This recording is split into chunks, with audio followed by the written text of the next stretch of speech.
আসসালামু আলাইকুম, কি অবস্থা সবার? আশা করি ভালো আছেন। আমাদের ডিইউ ডিমার্স থেকে আমরা অন্যান্য সাবজেক্টের যেমন সাজেশন ক্লাস দিয়েছি, তেমন করে ইংরেজির আমরা সাজেশন ক্লাস নিয়ে হাজির হয়েছি। আজকে ফার্স্ট পেপারের উপর ওভারঅল একটা সাজেশন দিব। তো সাজেশনটা তোমরা অবশ্যই মিলিয়ে দেখবে, যেহেতু তোমাদের প্রিপারেশন অলমোস্ট শেষ। তারপরে তোমরা একটু মিলিয়ে দেখবে যে যেই টপিকগুলো আমরা দিচ্ছি এবং যেই প্যাসেজগুলো দিচ্ছি, যেই রিঅ্যারেঞ্জমেন্টগুলো দিচ্ছি, সেগুলো তোমাদের পড়া হয়েছে কিনা। আশা করব সবারই পড়া হয়েছে, বাট তারপরেও আমরা এই সাজেশনটা একটু ফলো করে আমরা খুব দ্রুত ঈদের মধ্যে এবং পরীক্ষার আগে আমরা এটা কমপ্লিট করে ফেলবো। তো দেখি আমাদের ফার্স্ট পেপারে কি কি আসে। আমরা কিন্তু জানি আমাদের 3টে প্যাসেজ আসে, বিশেষ করে সিন প্যাসেজ আসে। আমাদের যে টেক্সট বই আছে, এই বই থেকে 3টা প্যাসেজ আসে এবং 3টার যেটা প্রথম প্যাসেজ থাকে সেটা থাকে মাল্টিপল চয়েস এবং হচ্ছে কোশ্চেনের অ্যান্সার। এবং তোমরা জানো যে মাল্টিপল চয়েসে আমাদের 5 মার্ক থাকে এবং 10টা সিকিউর মতো প্রশ্ন থাকে, অর্থাৎ মাল্টিপল চয়েস থাকে 10টা। এই 10টার মধ্যে এমন হয় যে এই 10টার 6 থেকে 7টা কিন্তু ভোকাবুলারি বেস প্রশ্ন আসে। এই কারণে তোমরা প্যাসেজের জন্য, বিশেষ করে মাল্টিপল চয়েস এবং কোশ্চেনের জন্য যে প্যাসেজগুলো পড়বে সেগুলার বিশেষ করে ভোকাবুলারি প্রতি গুরুত্ব দিবে। কারণ তুমি জানো যে 6 থেকে 7টা যদি ভোকাবুলারি আসে আর প্যাসেজ রিলেটেড আসে 2 থেকে 3টা, তো আমাদের ফোকাস থাকতে হবে অবশ্যই যে প্যাসেজের ভোকাবুলারি যেন আমাদের জানা থাকে। এখন আমাদের টেক্সট বইতে অনেক প্যাসেজ রয়েছে, বাট সব প্যাসেজ বোর্ড পরীক্ষার জন্য ইম্পর্টেন্ট না। সব বোর্ডের জন্য, বিশেষ করে বাংলাদেশের বিভিন্ন টেস্ট পরীক্ষা হয়েছে যে কলেজগুলো ছিল, এই কলেজগুলোর উপর বেসিস করে আমরা একটা সাজেশন তৈরি করেছি, যেটা থেকে আশা করা যাচ্ছে যে 100% আমরা কমন পাবো। তো চলো আমরা এক দৃষ্টিতে দেখে নেই যে আমাদের মাল্টিপল চয়েস এবং কোশ্চেনের জন্য আমরা কতগুলো প্যাসেজ পড়বো। আমরা 10টা প্যাসেজের মতো সিলেক্ট করেছি, তো আমরা একটু দেখি। প্রথমে আমাদের যেই প্যাসেজটা সিলেক্ট করা হয়েছে, আমরা প্রতি বছর আগের প্রশ্নগুলো যদি একটু অ্যানালাইসিস করে দেখি, দেখবা একটা হিস্টোরিক্যাল ইভেন্ট নিয়ে, অর্থাৎ একটা ঘটনা নিয়ে একটা প্যাসেজ দিয়ে থাকে। একটা হিস্টোরিক্যাল ইভেন্ট থেকে। তো এই যে হিস্টোরিক্যাল ইভেন্ট, তার মধ্যে আমরা জানতাম বঙ্গবন্ধু শেখ কামাল, এই যে প্যাসেজগুলো ছিল, এই প্যাসেজগুলো এখন আর আমাদের আসবে না, এটা আমরা বুঝতেই পেরেছি। তো আমাদের হিস্টোরিক্যাল ইভেন্টের মধ্যে যেই প্যাসেজটা আসে নাই সেটা হচ্ছে Nelson Mandela guided south Africa, একটা প্যাসেজ ছিল যেটা হচ্ছে নিগ্রোদের নিয়ে। তোমরা জানো যে সেখানে মারাত্মকভাবে রেসিজম হতো। এই রেসিজমগুলো দূর করার জন্য নেলসন ম্যান্ডেলা কিন্তু 27 থেকে 30 বছর তোমার জেল খেটেছে। তো ওই প্যাসেজটা আমাদের ভালো করে দেখতে হবে, যেই প্যাসেজটা হচ্ছে Nelson Mandela guided south Africa. এই প্যাসেজটা আমরা দেখে নিব, খুব ভালো করে দেখে নিব। ওখানে 2টা অংশ আছে, 2টা অংশই ভালো করে দেখব। ঠিক তারপর যে প্যাসেজটা আসার কথা কিন্তু আসে না, সেটা হচ্ছে গত বছর একটা বোর্ডে শুধু আরেকটা প্যাসেজ দিয়েছিল এবং দেখা গেছে ম্যাক্সিমাম কলেজগুলোতে তোমার সামারি রাইটিং, এরপরে হচ্ছে গিয়া ফ্লো চার্ট, এরপরে হচ্ছে গিয়া তোমার মাল্টিপল চয়েস এবং একই সাথে প্রশ্নের জন্য আরেকটা প্যাসেজ গুরুত্বপূর্ণ, যেই তোমাদের টেক্সট বইয়ের ইউনিট 8 এবং লেসন 3-তে আছে। ওই যে মাদার ইন ম্যানভেল যে প্যাসেজটা, ওই প্যাসেজটা খুবই গুরুত্বপূর্ণ, এটা আমরা পড়ে ফেলবো। সবচেয়ে যে গুরুত্বপূর্ণ এই বছর বোর্ডের জন্য সবচেয়ে গুরুত্বপূর্ণ প্যাসেজ হচ্ছে অ্যাডোলেসেন্স। এখান থেকে কোনো না কোনোভাবে একটা প্যাসেজ থাকে। তো অ্যাডোলেসেন্সের কয়েকটা প্যাসেজ আছে, অর্থাৎ ইউনিট 9 লেসন 2-তে তোমরা দেখবা ইউনিট 9 লেসন 2-তে কয়েকটা অংশ আছে। প্রতিটা অংশ আমরা পড়ে ফেলবো। মাথায় রাখবো যে এই যে অ্যাডোলেসেন্সের যে প্যাসেজটা রয়েছে, এই প্যাসেজটা তোমার MCQ, that means multiple choice, এবং একই সাথে তোমার কোশ্চেনের অ্যান্সার, একই সাথে ফ্লো চার্ট এবং একই সাথে তোমার অবশ্যই সামারির জন্য গুরুত্বপূর্ণ। তো এটা অবশ্যই দেখব। আমাকে যদি বলা হয় যে এই বছর সব বোর্ডের জন্য সবচেয়ে গুরুত্বপূর্ণ প্যাসেজ কোনটা, আমি বলবো অ্যাডোলেসেন্স। সুতরাং অ্যাডোলেসেন্সের কোনো প্যাসেজ আমরা বাদ দিব না, আমরা একদম প্রপারলি ইনস অ্যান্ড আউটস সব কিছু পড়বো অ্যাডোলেসেন্স। তো আশা করি বুঝতে পেরেছো, আমরা অ্যাডোলেসেন্সটা পড়ে ফেলবো। এরপরে আমরা যদি দেখি মাল্টিপল চয়েস এবং কোশ্চেনের অ্যান্সারের জন্য রিলেশনশিপের একটা প্যাসেজ আছে, যেটা হচ্ছে তোমার ওই অ্যারিস্টটলের কথাবার্তা দিয়ে কি করলে কি হবে, রিলেশনশিপটা কেমন হবে, কিভাবে তোমার ইন্টিমেট রিলেশনশিপ হয়ে থাকে এবং রিলেশনশিপ কত প্রকারের হয়ে থাকে, এই ব্যাপারগুলো নিয়ে আলোচনা করেছে। এই প্যাসেজটাও গুরুত্বপূর্ণ, যদিও আমরা জানি যে এই প্যাসেজটা শুধু এমসিকিউ এবং হচ্ছে কোশ্চেনের জন্য না, এটা অল টাইপস। সিন প্যাসেজে 3টা থাকবে, অর্থাৎ ফ্লোচার্ট এবং সামারি, একই সাথে এমসিকিউ এবং তোমার কোশ্চেনের অ্যান্সার, এই 2টার জন্যই গুরুত্বপূর্ণ। এরপরে দেখো আই হ্যাভ এ ড্রিম, এটাও একটা হিস্টোরিক্যাল ইভেন্ট, এটাও আসতে পারে। এই নেলসন ম্যান্ডেলা এবং I have a dream, Martin Luther King জুনিয়রের একটা প্যাসেজ আছে, আই হ্যাভ এ ড্রিম। ওই যে নিগ্রোদের মারাত্মকভাবে ঘৃণা করা হতো, যেটা হচ্ছে আমেরিকাতে যে ঘটনাটা ঘটেছিল, ওই ব্যাপারটা নিয়ে মার্টিন লুথার কিং জুনিয়র একটা স্পিচ দিয়েছিলেন। ওই স্পিচে যেই কথাগুলো উঠে এসেছে সেইগুলো দিয়ে একটা প্যাসেজ তৈরি করা হয়েছে। তো এই প্যাসেজটাও গুরুত্বপূর্ণ। এই আই হ্যাভ এ ড্রিম, এই প্যাসেজটার দেখবেন আপনারা দুইটা অংশ আছে, এই দুইটা অংশ পড়ে ফেলতে হবে। কারণ দেখা গিয়েছে বোর্ডে এমন হয়েছে যে উপরের অংশটা না দিয়ে নিচের অংশটা দিয়েছে, তো দুইটা অংশ আমরা খুব প্রপারলি পড়ে ফেলবো, ঠিক আছে?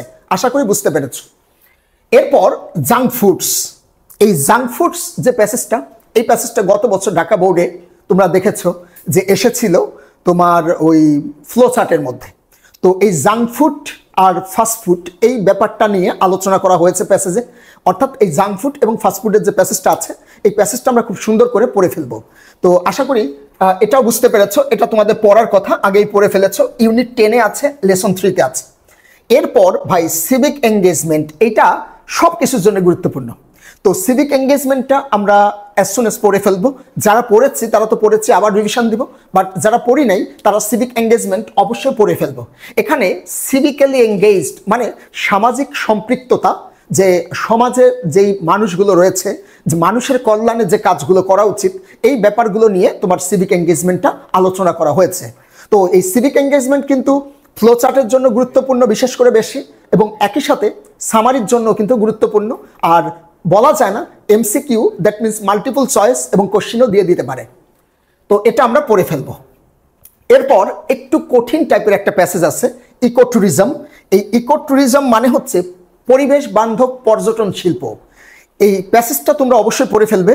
এই প্যাসেজটা থেকে বিশেষ করে ফ্লো চার্ট আসতে পারে, তবে বিভিন্ন কলেজে টেস্ট পরীক্ষায় দেখা গিয়েছে যে এখান থেকে দেখা যায় যে এমসিকিউ এবং হচ্ছে তোমার কোশ্চেনের অ্যান্সার দিয়েছে। এখন এই ইকো ট্যুরিজম যে প্যাসেজটা তোমরা জানো যে এই প্যাসেজটা মেইনলি আলোচনা করা হয়েছিল তোমার পরিবেশকে বাঁচিয়ে, অর্থাৎ পরিবেশের প্রাণীদের খুব ভালোভাবে, যেন তারা কোনো ডিস্টার্ব ফিল না করে, এমন কোনো পর্যটন ব্যবস্থা করা যাবে না যাতে করে প্রাণীরা ডিস্টার্ব ফিল করে এবং তাদের বসবাসের কোনো সমস্যা হয়।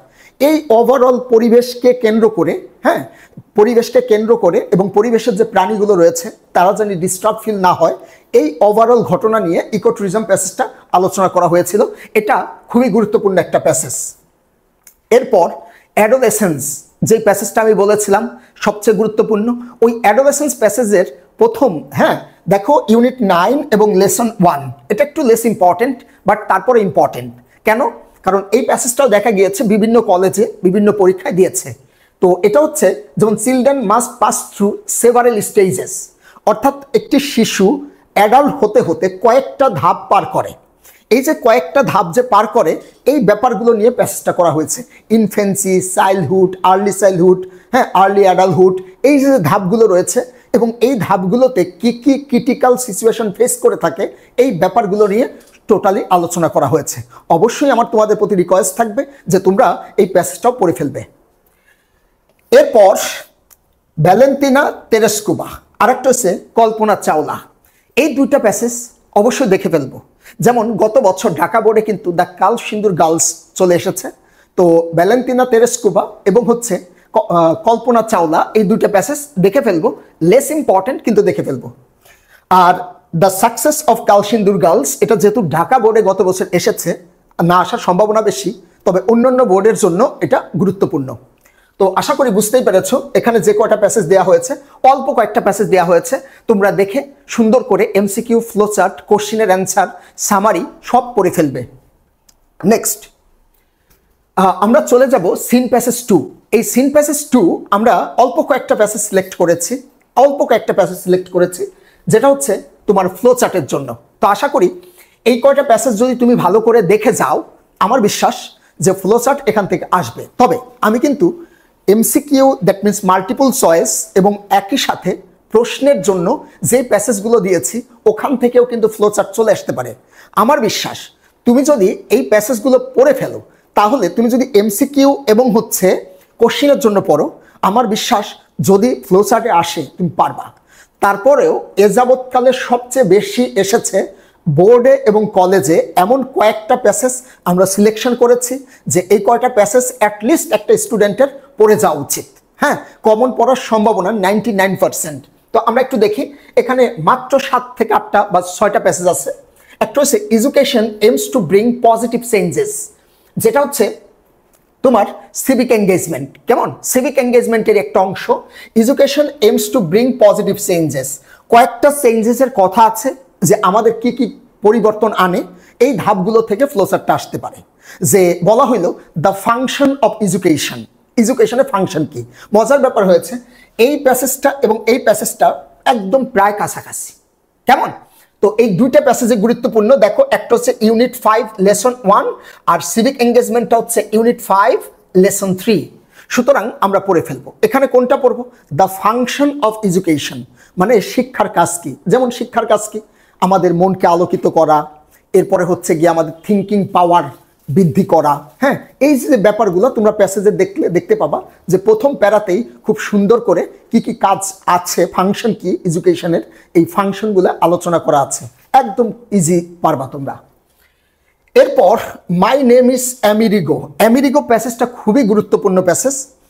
এই প্যাসেজটা থেকে ফ্লোচার্ট আসতে পারে। কি আসতে পারে জানো? আমি একটু বলে দিই। ফ্লোচার্টটা হচ্ছে এরকম যে স্ট্রিট চাইল্ডদের হ্যাঁ অবস্থা কি, অথবা তারা কি করে চলে, মানে তাদের কাজ কি, কি কি কাজ করে। যেমন আমরা কিন্তু আমেরিগোর কথা যদি বলি, ওখানে আমরা দেখেছি যে আমেরিগো হচ্ছে গিয়ে ওয়ার্কশপে কাজ করে, এরপর হচ্ছে গিয়ে তোমার সি বিচে হচ্ছে আইসক্রিম বিক্রি করে। এরকম ওদের যে কাজগুলো আছে এই কাজগুলো তুলে ধরতে বলবে। এখানে একটা ওভারঅল বিস্তর ধারণা চাবে যে চিলড্রেন যারা পথ শিশু রয়েছে, স্ট্রিট চাইল্ড অথবা স্ট্রিট চিলড্রেন, তাদের আসলে কাজগুলো কি কি থাকে এই কাজগুলো লিখতে বলতে পারে।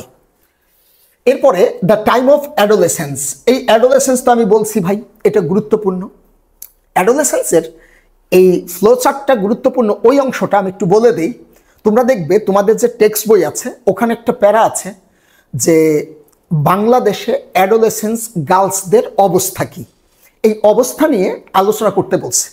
অথবা বাংলাদেশে অ্যাডোলেসেন্স গার্লস যে রয়েছে এদের মধ্যে, গার্লস এবং বয়েসের মধ্যে যে ডিসক্রিমিনেশনটা দেখা যায়, হ্যাঁ ডিসক্রিমিনেশন, হ্যাঁ এর ফলাফল কি।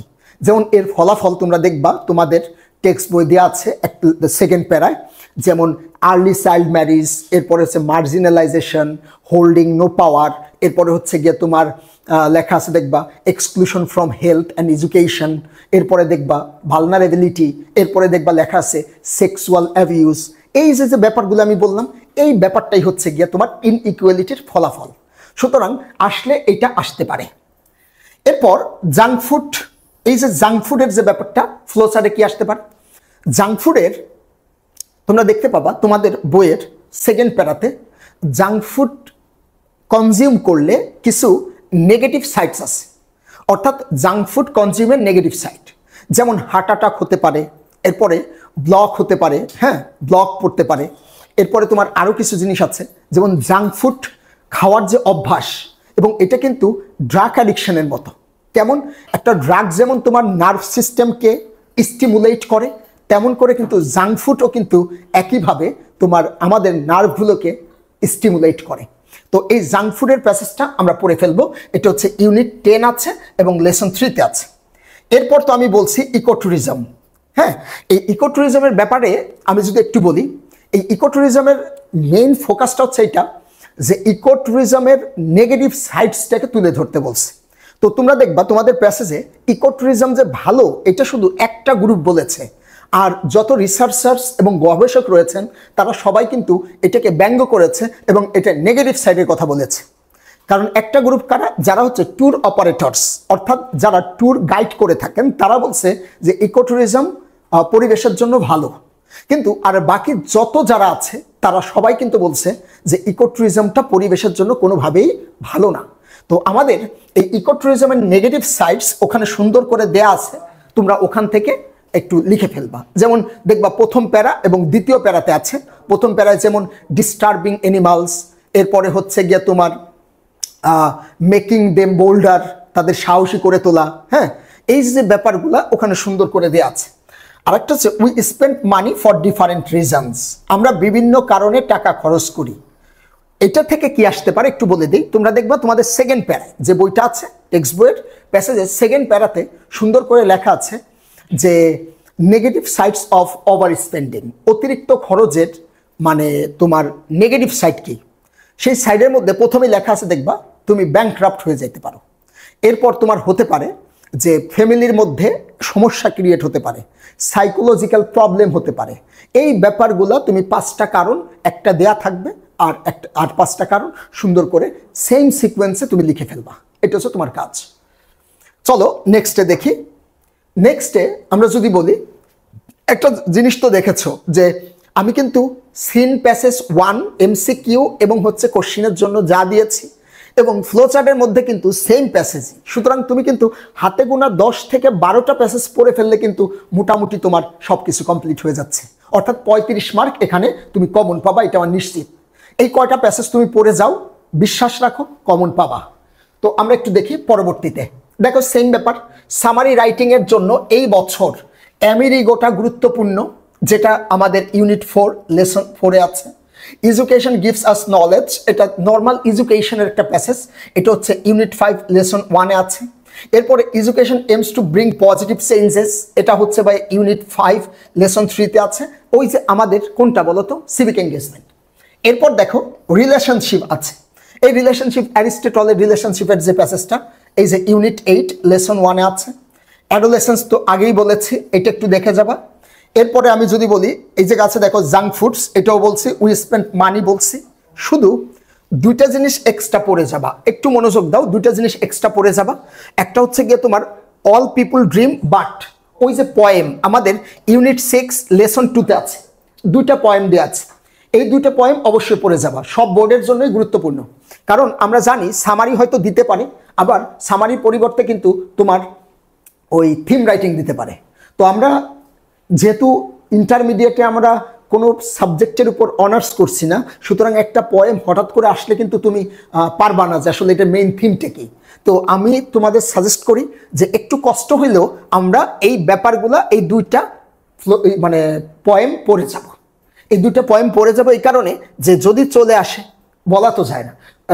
রিসেন্ট যদি বলি লাস্ট কয়েক বছর তোমরা দেখবা এই 2টা পয়েম থেকে কিন্তু তোমার থিম রাইটিং দিয়েছে। তো আমরা রিস্ক নিব না, আমরা অ্যাটলিস্ট এই 2টা পয়েম পড়ে যাব। আর দেখো এখানে তো সবগুলোই তোমার এমসিকিউর মধ্যে আছে, আবার তুমি যদি বলি যে কোশ্চিনের মধ্যেও আছে, আবার ফ্লোচার্টের মধ্যেও আছে। তার মানে টোটাল আমি সেট করেছি 12টা প্যাসেজ। কয়টা? 12টা। এই 12টা প্যাসেজ তুমি প্রপারলি খুব ভালো করে শিখে যাবা। এটা হচ্ছে আমাদের প্যাসেজের সাজেশন। এখন আমি তোমাদের বাকি কিছু জিনিসের একটু সাজেশন দেওয়ার ট্রাই করি কি কি আছে আমাদের রাইটিং পার্টে। রাইটিং তো না, হ্যাঁ, কমপ্লিটিং স্টোরি। এই কমপ্লিটিং স্টোরি আসলে তোমরা দেখেছো যে কমপ্লিটিং স্টোরি কিন্তু ম্যাক্সিমাম ক্রিয়েটিভ আসে, বাট ট্র্যাডিশনালও কিন্তু আসতে পারে। এবং কমপ্লিটিং স্টোরিতে কিন্তু তোমরা জানো 15 মার্ক। সেক্ষেত্রে অবশ্যই আমাদের এটার প্রতি ফোকাস করতে হবে এবং ভালো করে পড়তে হবে। আমাদের টার্গেট নিতে হবে 15-এর মধ্যে অ্যাটলিস্ট 13 যেন আমরা পাই, ঠিক আছে? এই ব্যাপারটা আমাদের খেয়াল রাখতে হবে। তো ব্যাপারটা আমি একটু বলি। এখানে আমরা আসলে কি কমপ্লিটিং স্টোরি পড়ে যাব। এখানে আমি কয়েকটা ট্র্যাডিশনাল কমপ্লিটিং স্টোরি দিয়েছি, আবার একই সাথে আমি কয়েকটা ক্রিয়েটিভ স্টোরি রাইটিংও দিয়েছি। আর তোমরা কি করবা, এটা সম্পর্কে ধারণা নিয়ে চাইতে তো আর সমস্যা নাই, ধারণা নিয়ে যাবা, দেন হচ্ছে তুমি তোমার মতো করে সাজায় সুন্দর করে যতটুকু পারা যায়, যত বেশি লেখা যায় লেখা ট্রাই করব। আমরা একটু দেখি। যেমন এটা তোমরা ছোটবেলা থেকেই জানো, money can not bring happiness, এটা আমরা পড়ে যাব। Where there is a will there is a way, ইচ্ছা থাকিলে উপায় হয়, এটা আমরা পড়ে যাব। অ্যান্ড অনেস্ট উড কাটার, ওই যে মনে আছে যে ওই যে ওদের যে কুড়াল, হ্যাঁ কুড়ালটা ওই যে পানির মধ্যে পড়ে যায়, পুকুরের মধ্যে পড়ে যায়, এটা পড়ে যাব। এরপরে শেখ সাদির একটা গল্প আছে, dress does not make a great man, এটা আমরা দেখে যাব। এ ফুলিশ করো অ্যান্ড কানিং ফক্স, এটাও পড়ে যাব। অ্যান্ড এ ডাভ, এটা পড়ে যাব। গ্রাফস অল লস অল, অতি লোভে তাঁতি নষ্ট, এটা পড়ে যাব। এরপরে বাইজিতের যে গল্পটা আছে এটা পড়ে যাব। এরপরে ফার্মার এবং তার যেই ওয়ান্ডারফুল গোস, এটা পড়ে যাব। এরপরে ওই যে বাগানের মধ্যে বাচ্চারা যাইতো, এটা নিয়ে অনেক সমস্যা করতো, সেলফিশ জায়ান্ট, এটা পড়ে যাব। ঠিক তারপর আমি বলছি এক্সট্রা ইফ পসিবল, যদি সম্ভব হয়, যদি ক্রিয়েটিভ আসে তাহলে তো ভাই তুমি তোমার মতো করে মাধুরী মিশিয়ে লিখে ফেলবে। বাট এক্সট্রা যদি সম্ভব হয় the lion and the mouse এটা পড়ে যাব। এরপরে এই যে এইটা একটা ক্রিয়েটিভ, হ্যাঁ ক্রিয়েটিভ, হোয়াট লেখা আছে দেখো, what is play to one is death to another, এটা আমরা পড়ে যাব। এরপরে আইডিয়ালনেস is the mother of misfortune, অলস থাকা, হ্যাঁ এই জিনিসটা আমরা পড়ে যাব। নোবডি ট্রাস্ট এ লায়ার, এটা পড়ে যাব। অবশ্যই ক্রিয়েটিভের মধ্যেও একটা দিয়েছি, এটা তোমরা পড়ে যাবা, একদম মুখস্থ করে যাবা। এটা তুমি যে কোনো টেস্ট পেপারে খুঁজলে এটা পাবা।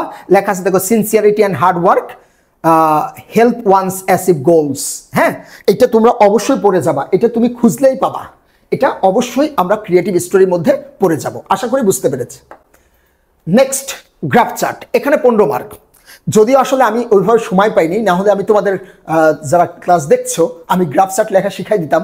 একটা দিয়ে আমরা যে কোনো পৃথিবীর যত গ্রাফ চার্ট আছে সব লেখা যায়, বাট তারপরে আমরা ট্রাই করব এই 15 মার্কের জন্য গ্রাফ চার্ট কয়েকটা দেখে যাওয়া, যাতে করে আমাদের 15-র মধ্যে 13 বা 14 পাই। হ্যাঁ এটা একটু মাথায় রাখতে হবে। যেমন আমি যদি যে 9 থেকে 10টা গ্রাফ চার্ট দিয়েছি একটু দেখি। প্রথম যেটা তোমরা দেখতে পাচ্ছ, the source of air pollution, হ্যাঁ এটা একটু পড়ে যাব।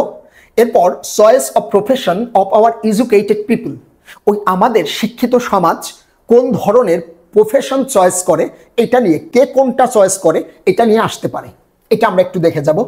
এরপরে দেখো মান্থলি ফ্যামিলি এক্সপেন্ডিচার, এটা আমরা দেখে যাব। এটা অবশ্যই গুরুত্বপূর্ণ যে বিভিন্ন ধরনের খরচ, এটা নিয়ে কথা বলা হয়েছে।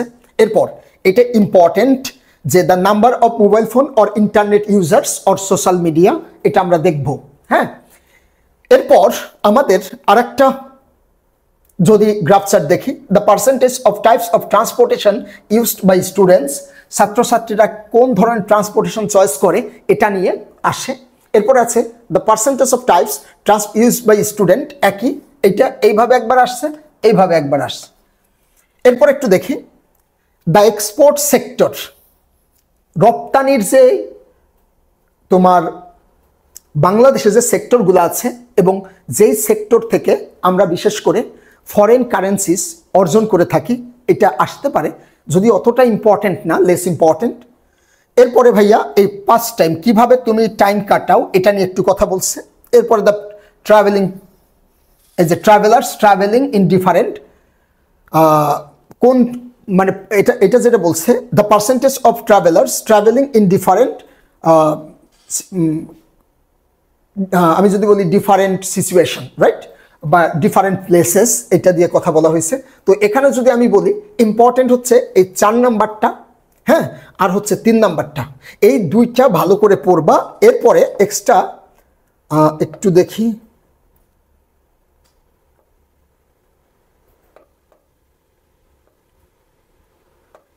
আচ্ছা এরপর আমরা চলে যাব ইনফর্মাল লেটার। তো ইনফর্মাল লেটারও কিন্তু একটা ফরম্যাটের মাধ্যমে আমরা অ্যান্সার করে থাকি। অ্যাটলিস্ট তুমি অবশ্যই যারা একদমই কিছু পড়ো নাই, তারা অ্যাটলিস্ট এই কয়টা ইনফর্মাল লেটার আমরা দেখে যাব। 1 মিনিটে দেখে নেই কি কি ইনফর্মাল লেটার আছে।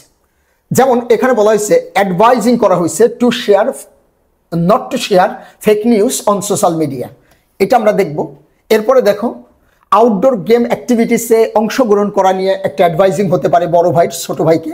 এরপরে ইম্পর্টেন্স অফ নিউজ পেপার, এটা আসবে, হ্যাঁ নিউজ পেপার পড়ার গুরুত্ব, এটা নিয়ে আসতে পারে এবার। হ্যাঁ এটা একদম আসার মতো একটা ইনফর্মাল লেটার। তো মাথায় রাখতে হবে important of reading news paper, এটা বারবার আসে, এটা আমরা ভালো করে দেখে যাব।